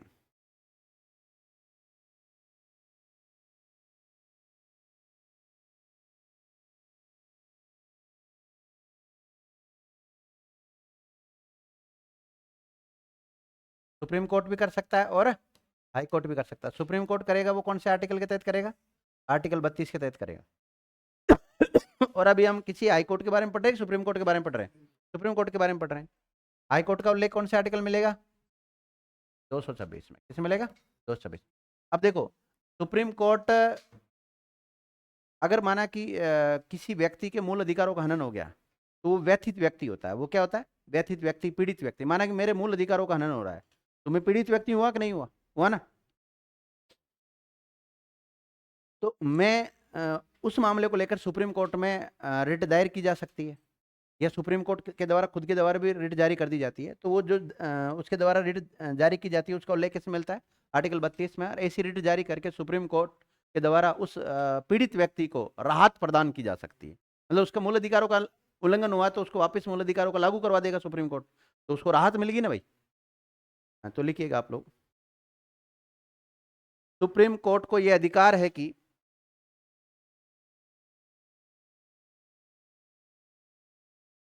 सुप्रीम कोर्ट को यह अधिकार है कि वह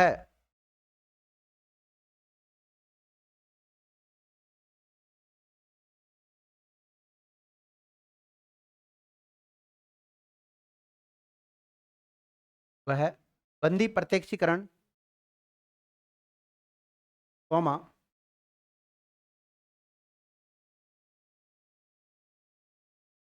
प्रतिषेध, कौमा उत्प्रेषण, कौमा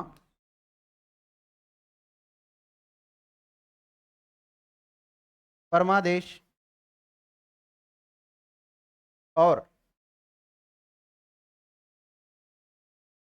अधिकार रक्षा। और अधिक जानकारी के लिए आप आर्टिकल 32 देख लेना ना, पूरी सारी लिखा रखी, इनकी डिटेल भी लिखा रखी मैंने। वापिस बोलना सेंटेंस जमा नहीं। सुप्रीम कोर्ट को यह अधिकार है कि वह बंदी प्रत्यक्षीकरण, कौमा प्रतिषेध, कौमा उत्प्रेषण, कौमा परमादेश और अधिकार रक्षा इत्यादि पर न्यायादेश, न्याय का जो आदेश होता है ना, न्यायपालिका का जो आदेश, न्यायादेश जारी करके विक्षिप्त जारी करके विक्षिप्त नागरिक, विक्षिप्त नागरिक का मतलब होता है पीड़ित, पीड़ित व्यक्ति है ना। विक्षिप्त नागरिक का मतलब क्या है यहाँ पर? पीड़ित व्यक्ति। विक्षिप्त नागरिक के मूल अधिकारों की रक्षा करे।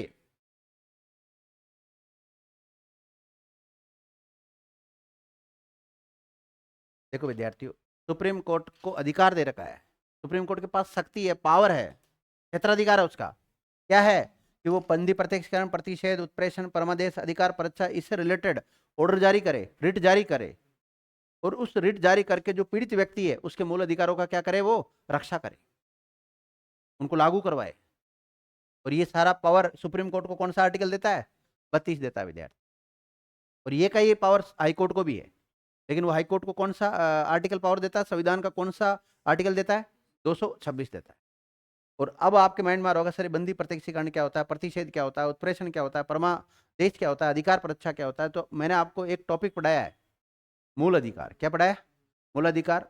और मूल अधिकारों का उल्लेख इंडियन कॉन्स्टिट्यूशन के भाग 3 में मिलता है, 12 से लेकर 35 तक। तो उसमें एक आर्टिकल पढ़ा है 32, उसमें 5 प्रकार की रिट जारी करने के बारे में मैंने इनके बारे में लिखा रखा है। इनका हिंदी में क्या नाम होता है, इंग्लिश में क्या नाम होता है, इनके अंदर क्या कार्रवाई की जाती है, वो सारी बातों को डिटेल से वहाँ लिखा रखा है। वापिस उसको कॉपी करने का कोई औचित्य नहीं है। एक नोट डाल लो यहाँ पर, अनुच्छेद 32 का अध्ययन करें आप। भाई इससे आपका कंसेप्ट क्लियर नहीं होता ना, तो जैसे अनुच्छेद 32 पढ़ोगे ना आप, तो और कंसेप्ट क्लियर हो जाएगा आपका।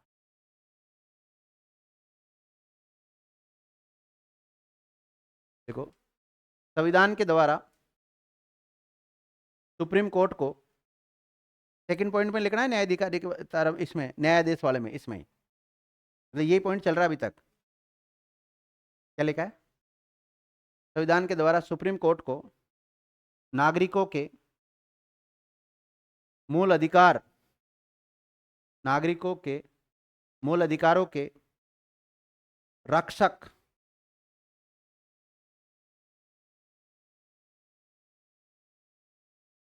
मूल अधिकारों के रक्षक, किसके रूप में?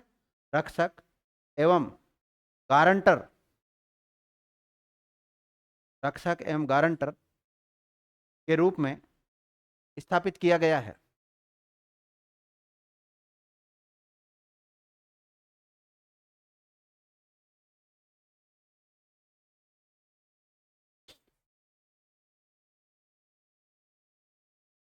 देखो विद्यार्थियों, अगर आपके मूल अधिकारों का उल्लंघन हो गया, क्या हो गया?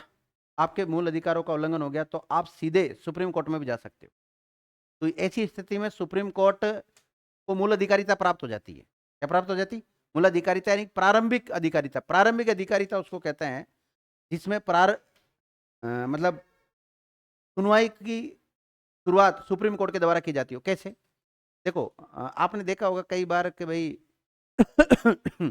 मूल अधिकारों का हनन होता है तो हम हाई कोर्ट भी जा सकते हैं, सुप्रीम कोर्ट भी जा सकते हैं।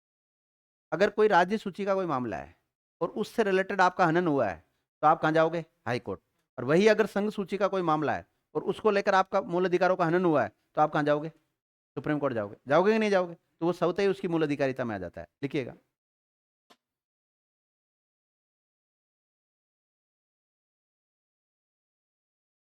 लास्ट फैक्ट क्या लिखा था आपने? लिखिएगा, सुप्रीम कोर्ट को मूल रूप से, मूल का प्रारंभिक भी लिख सकते हैं ब्रैकेट में आप, मूल रूप से ब्रैकेट में प्रारंभिक रूप से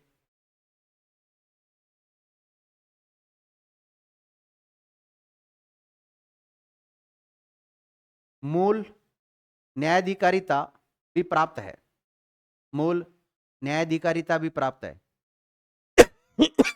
मूल न्यायाधिकारिता भी प्राप्त है, मूल न्यायाधिकारिता भी प्राप्त है,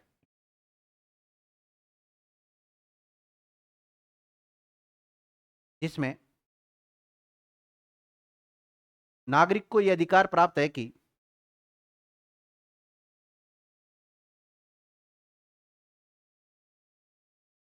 वह बिना अपील याचिका के, बिना अपील याचिका के सुप्रीम कोर्ट में जा सकता है।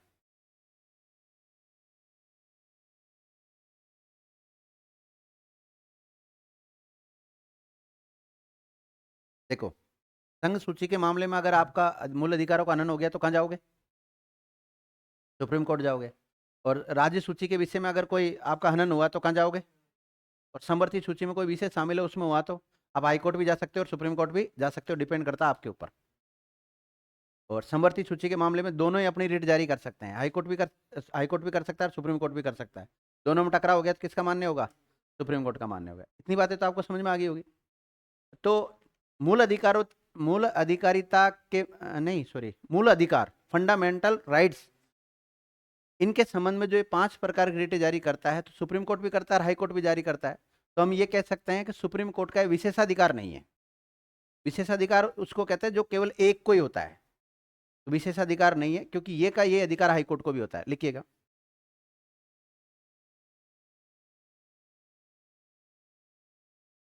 मूल अधिकारों के संबंध में,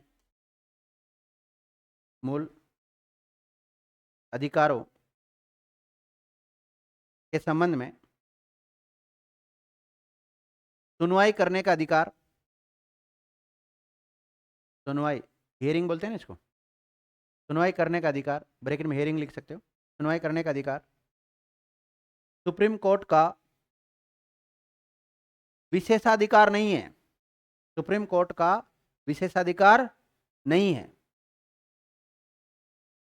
सुप्रीम कोर्ट का विशेषाधिकार नहीं है, क्योंकि ऐसा अधिकार हाई कोर्ट्स के पास भी होते हैं, है ना? क्योंकि ऐसा अधिकार हाई कोर्ट के पास भी होता है।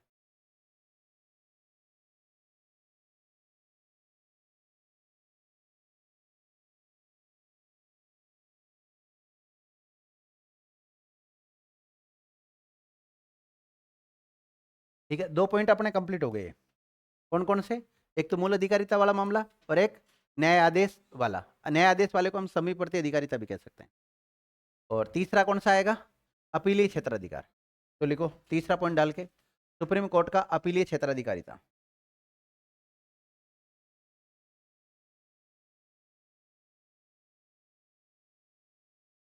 अपीलीय क्षेत्र, शॉर्ट में तो लिखा ही दिया था मैंने आपको, क्षेत्राधिकारी।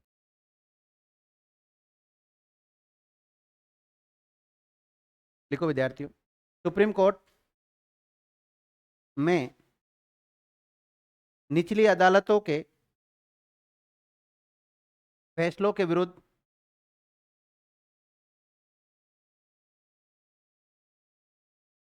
निचली अदालतों के विरुद्ध निचली अदालतों के फैसलों के विरुद्ध अपील की जा सकती है।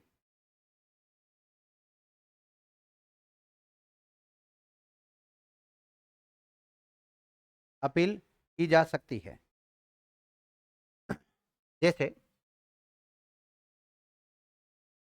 जैसे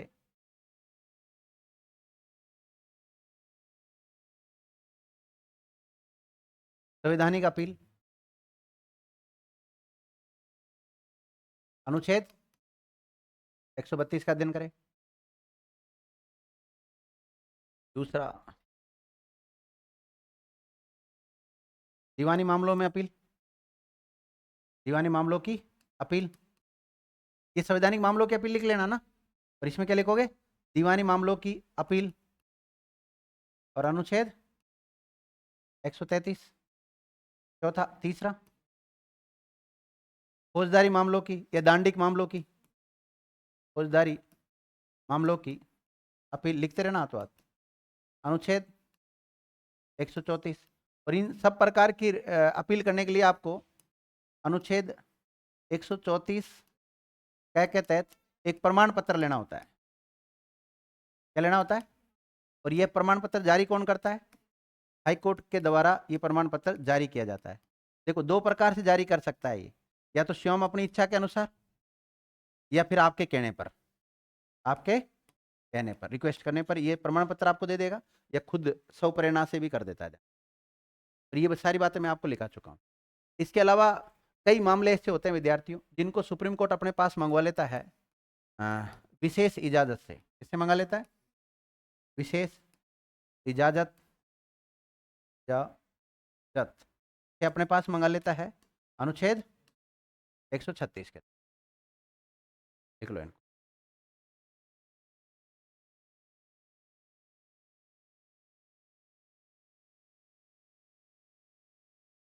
ये हो गया तीसरा पॉइंट आपका, अपीलीय क्षेत्राधिकार। अब सारी बातें लिखाने का औचित्य है क्या यहाँ पर? नहीं है ना। अब अगला जो पॉइंट आएगा विद्यार्थियों, अपीलीय क्षेत्राधिकारिता हो गया। सलाहकार क्षेत्राधिकारिता लिखो, चौथा पॉइंट, अनुच्छेद कौन सा? 143 का अध्ययन करें। पॉइंट डाल लो और अनुच्छेद 143 का अध्ययन करें लिख लो।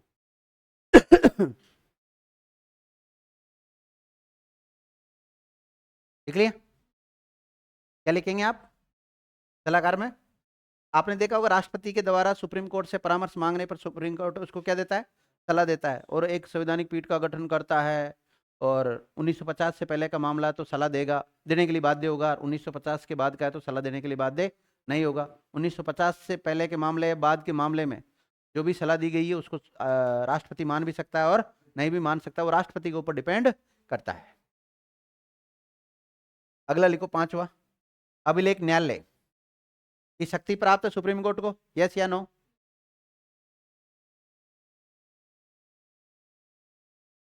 कितनी बार पढ़ाऊं, ये तो ऐसे लगने लग गया अब। सर टाइम पास कर रहे हैं, करना पड़ता है कभी कभी टाइम पास भी।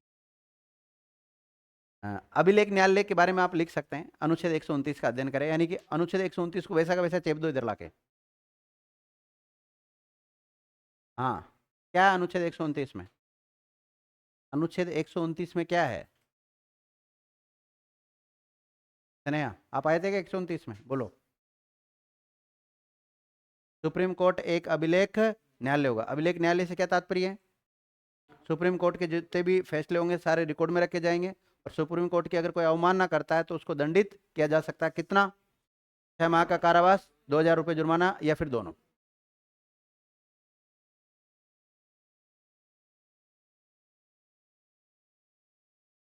एक लिख लो, न्यायिक समीक्षा। अगला छठा पॉइंट लिखो, न्यायिक समीक्षा।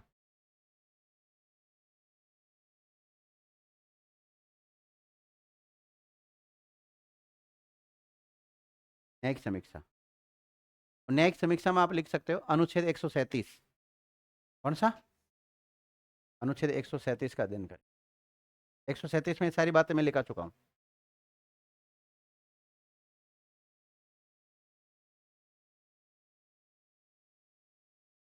लिख लिया? अब लिखो अन्य शक्तियां, सुप्रीम कोर्ट की अन्य शक्तियां।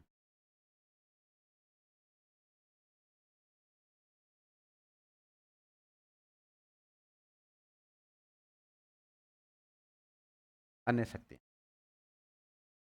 अन्य शक्तियों में लिखो, पहला पॉइंट लिखो इसमें, यूपीएससी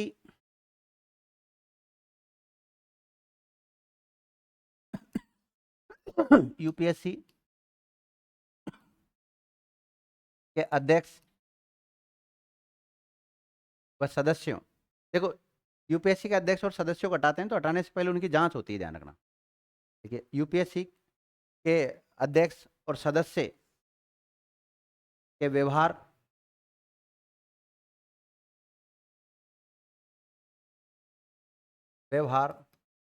एवं आचरण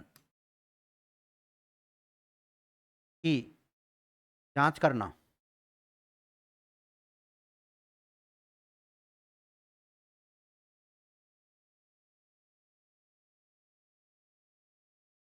देख लिए?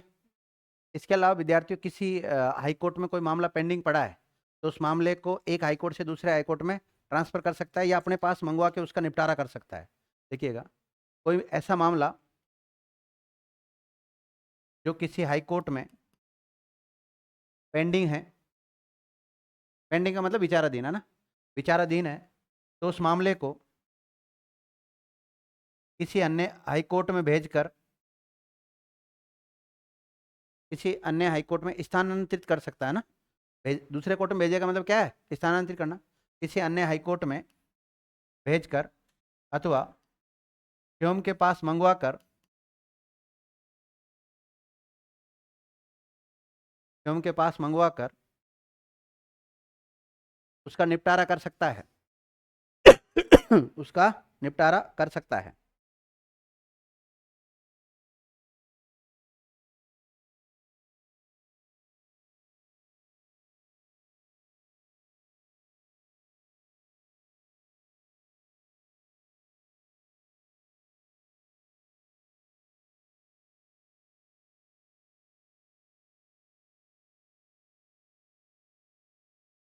लिख लिया? तो विद्यार्थी इस क्लास को यहीं विराम देते हैं, अगली क्लास में इसको कंप्लीट करवा दें। धन्यवाद विद्यार्थी।